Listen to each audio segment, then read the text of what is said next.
تا ئێستا یاساکانی تایبەت بە پێدانی مافەکانی کرێکاران وەک خۆی جێبەجێ ناکرێت.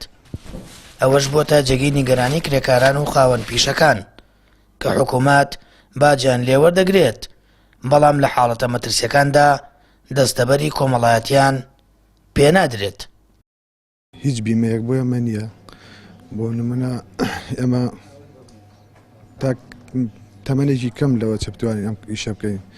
داهاتوویەکمان نییە، هیچ لە دوای مەسەڵەن نەتوانین کە کارێکمان بکەین. دوای ئەوە حکوومەت هیچ شتێکی بۆ نەکردوین کە بیمەیەکی خۆم تایبەت بە خۆمانە بێت. لەمان کاتە باجیشمانەیە باجیشمان لێوەرە گیرێت، ینی بەڵام لە پێدانی کاتی باجەکەیت لە دوای کارێک مەسەڵەن کەسێک بمرێت، کەسێک مەسەڵەن کەمەندان بێ نەتوانێت ئیشەکەی بکە، هیچ شتێکی بۆ ناکرێ. ینی وەکو کەسێکی احتیاجی بێ بڕاتەوە لە ماڵە بۆ خۆی دانیشێت و هیچ بیمەیەکی نییە.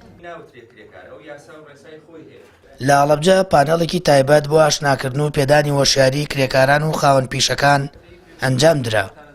ئامانجی ئەوەیە کرێکاران ئاشنای مافەکانی خۆیان بکرێن و مەترسیەکانی سەر ژیانیان لا ببرێت و ڕێز لە ئەرکەکانیان بگیرێت.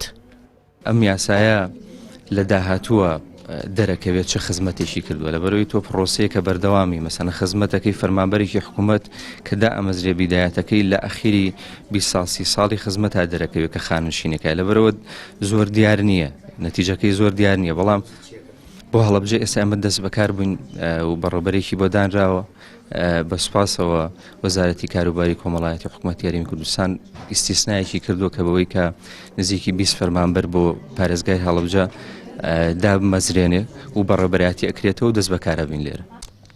تا ئێستا هەڵەبجە بەڕێبەرایەتی دەستەبەری کۆمەڵایەتی تێدا نەکراوەتەوە. ئەوە ژوای کردووە کرێکاران بەگشتی هیچ مافیکیان نەبێت پاش خۆیان یان کەمەندان بوونیان.